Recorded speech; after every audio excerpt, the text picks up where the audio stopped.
La filogenia, según Miguel Concha, contempla las transformaciones que las especies experimentan durante su evolución en una escala de miles a millones de años.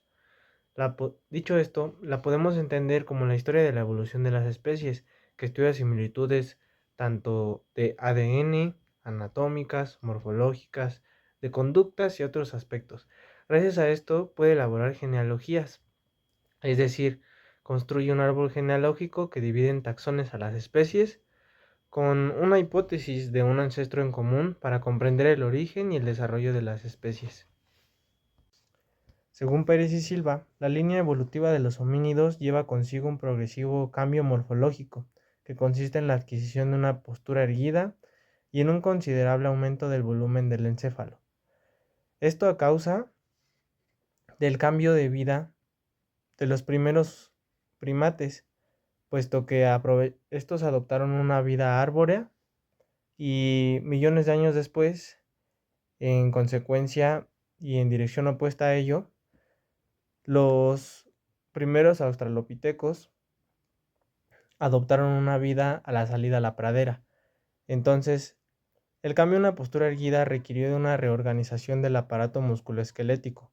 Esto incluye un cambio en la morfología de la pelvis femenina, y esto dificultó considerablemente el parto.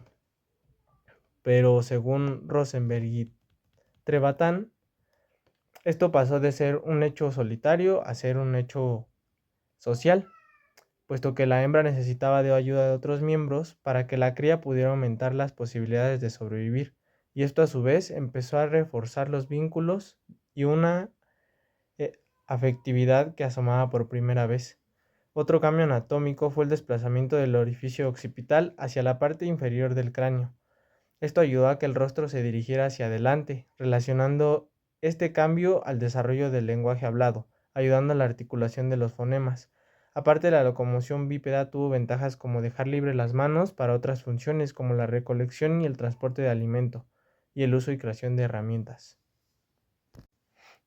Los más importantes tienen origen en el sistema nervioso central, específicamente en el cerebro, el cual tuvo un desarrollo en las diferentes regiones de la neocorteza. Según Facchini y Durán, la corteza cerebral expandió de forma notable en el género Homo, en esa fase evolutiva acompañada de cambios en el fenotipo, como el uso de las manos como elemento de precisión en la creación y uso de herramientas. Esta tuvo lugar en las regiones del cerebro, como una mielinización en las redes aferentes y expansiones en los lóbulos parietales, para un mejor procesamiento de esta información, y a su vez aumentos en la corteza motora, para así dar respuestas eferentes, según la entrada del sistema nervioso periférico y de los sentidos. En conclusión, el aumento de las regiones de la corteza cerebral han sido claves en la evolución del sistema nervioso. En el área bioquímica no hay diferencias relevantes, puesto que todos los organismos estamos hechos de la misma materia, de moléculas de un 98% de lo que conocemos como CHOMPs, y el otro 2% por otras moléculas como hierro, sodio, potasio y entre otras.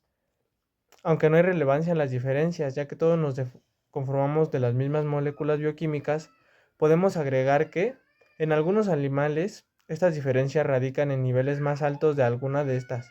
Por ejemplo, en los animales de mayor composición muscular tienen niveles más altos de creatinina, a comparación de los de menor composición muscular. A nivel genético, compartimos una gran similitud de genes con otros mamíferos. Por ejemplo, compartimos el 99% de nuestros genes con ratones.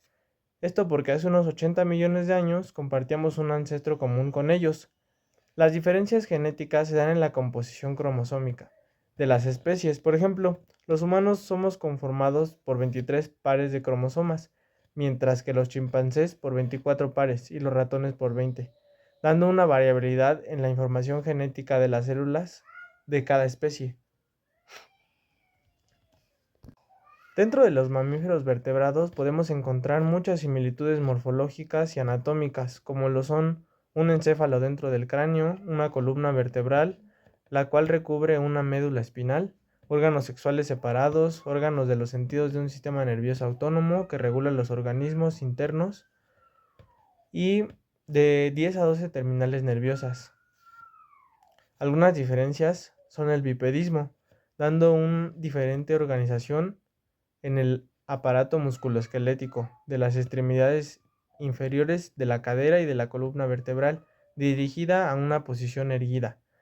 La mano prensil es otra, la cual tiene un dedo pulgar que se opone entre los otros dedos, dando una mayor precisión para utilizar herramientas, y tuvo lugar en extremidades que ya no tenían una función en la locomoción. En los mamíferos vertebrados se dan muchas similitudes en las etapas embriológicas, como lo son la formación de la columna vertebral, hendiduras braquiales y el esbozo de la cola. Estos procesos son referidos a, según Ernest Haeckel, la ontogénesis, la cual recapitula a la filogenia, dando cada etapa del embrión la evidencia de algunos rasgos que poseemos de otras especies. Según Banda, la capacidad para construir refugios o albergues, la vida en comunidad, los vínculos emocionales, la memoria, el sentido del espacio y del tiempo, ciertos estados mentales, así como los sistemas de comunicación que no son atributos exclusivamente humanos. Podemos entender que todo esto lo compartimos con las demás especies. Los humanos somos seres intrínsecamente curiosos. Para ser más precisos, somos filósofos innatos. Tenemos una singular autoconciencia que nos define, así como la naturaleza de ser empáticos. Como podemos observar, son rasgos cualitativos. Según Foucault, en la evolución el pasado promueve el presente y lo hace posible. Entonces, en la historia, el presente se destaca del pasado y le confiere un sentido, lo hace inteligible. Entonces podemos entender que gracias al estudio en la historia de nuestra evolución podemos comprender de dónde vienen ciertas conductas.